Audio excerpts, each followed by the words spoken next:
What's going on, YouTube? This is SG1 Sports, and you're watching our college football channel. We continue with our 2022 predictions. The Auburn Tigers are up next. Here are some of the predictions for Auburn for 2022. The FPI, pretty high on this team, actually. 7.4 and 4.7. So they have them, 7-5, 8-4, kind of in that range. Athlon has them at 6-6. The over/under is only at 5.5, which means their most likely records, according to Vegas, would be 5-7 or 6-6. And again, Athlon is at 6-6. So the FPI much higher on Auburn than these other predictions. You guys know I am an Auburn fan if you followed me over the last several years. Every year except for one since I've been doing this, which I think I started in 2016. Every year I've gotten Auburn's record exactly right, except for one. I missed 1 year, and I don't say that to brag. I'm just saying that I usually have a pretty good idea of how good this team is going to be, and I don't really overhype them. Looking at this team, I think people are sleeping on them just a little bit. They have a lot of things going for them. Keep in mind, this is an Auburn team that went into LSU and beat LSU. They beat Arkansas last year. They took Alabama into overtime.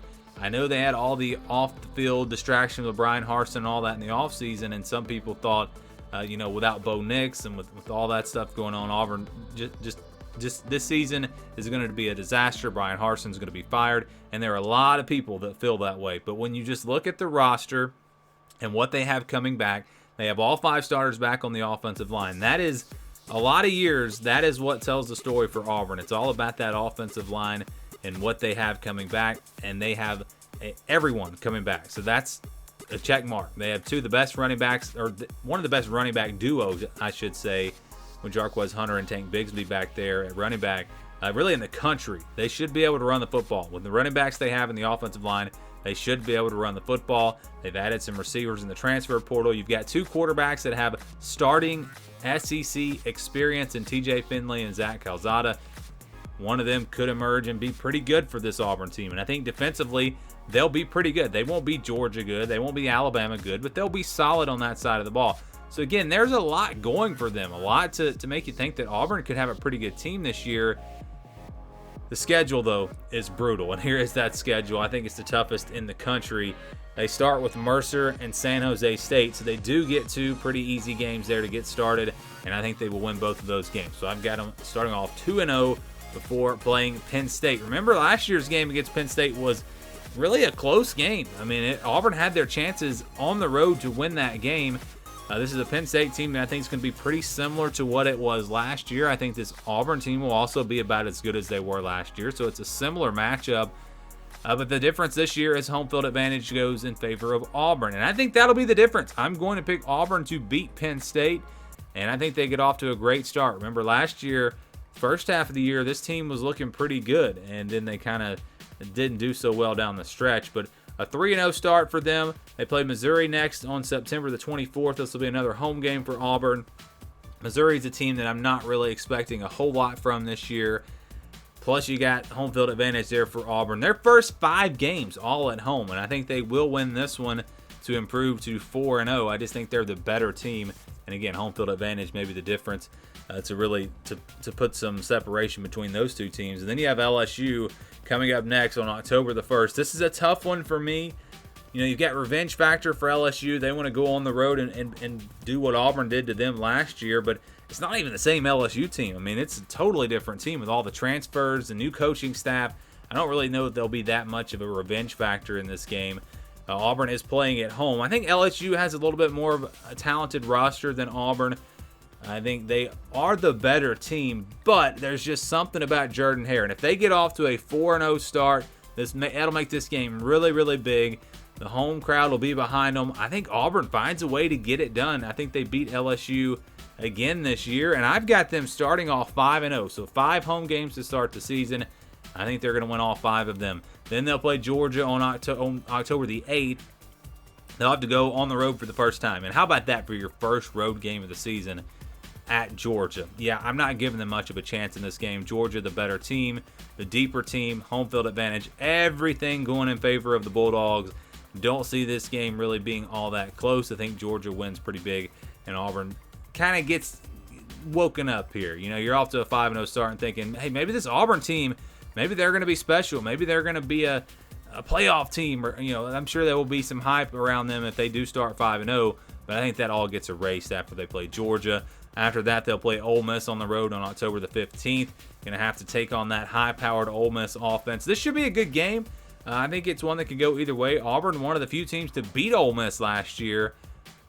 But I think home field advantage going to Ole Miss here will be the difference. I'll say Ole Miss, I should say, will win this game. Auburn drops their second in a row. So 5 games at home, they win them all. Then they go on the road twice. They lose both of those games. And then they get a bye week, which will help after, again, a couple of tough back-to-back road games. They'll play Arkansas after that bye week at home. They beat Arkansas last season. They've done pretty well against the Razorbacks as of late. They're playing at home in this one. I think Arkansas is going to be really good. Kind of similar to the LSU game. I think Arkansas probably a better team than Auburn. I don't think there's a huge gap between them, but home field advantage will be the difference. I don't see Auburn losing many games at all at home this year, and I think that they will win again against Arkansas. So they knock off the Razorbacks to improve to 6-2.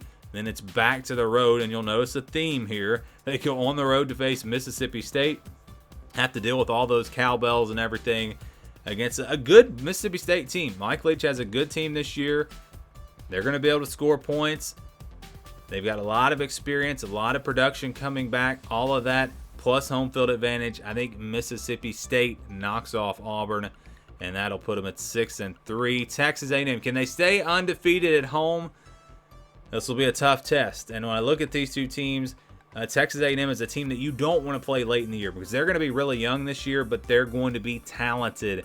And that talent is going to start to really show itself, I think, in the second half of the season. I think this is that one game that Auburn is not able to win at home. Going to go with the Aggies, and that's going to drop Auburn to 6-4. So a great 5-0 start. Then they lose 4 out of 5. Western Kentucky up next. So right after Texas A&M and right before the rivalry game against Alabama, this is a very tricky game here. This is a trap game if I've ever seen one. Western Kentucky, we know based off of last year, they can score points. They should be pretty good again this year. Don't be surprised at all if this is a 4-quarter game. We've seen it out of Auburn in the past where they have struggled against these group of 5 teams. I think it happens here again. But they do just enough to find a way to get it done in the 4th quarter. Auburn survives a scare against Western Kentucky, and they get the win to go to 7-4. Final game of the year will be against Alabama in the Iron Bowl on the road. Of course, the Iron Bowl close a lot of times, but when Alabama's really good and they play in Tuscaloosa, if you kind of go back and look at it, those games really are not all that close. I don't see this one being close. Alabama's just going to be too good this year, and I'm going to take the Crimson Tide. So Auburn finishes 7-5. So I originally had this team at 6-6, but when I dug into that roster and just looking at everything they have coming back, and really the only big question mark is quarterback, and they aren't terrible at that position. They've got some guys. They've got some options. So when I start to look at all of that, I'm starting to think, yeah, Auburn might do a little bit better than 6-6. I landed on 7-5. So that is my prediction for Auburn in 2022.